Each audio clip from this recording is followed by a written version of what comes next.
ភេទថ្មធម្មជាតិសម្រាប់បិទដេក័រភេទខ្មៅតែវាមិនខ្មៅក្រឹបយ៉ាង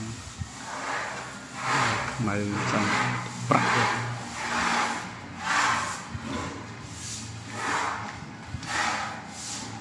បិទលើ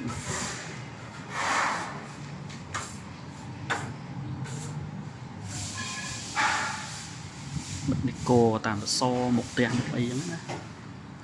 តែនេះបិទមកចំហៀងតិចទេស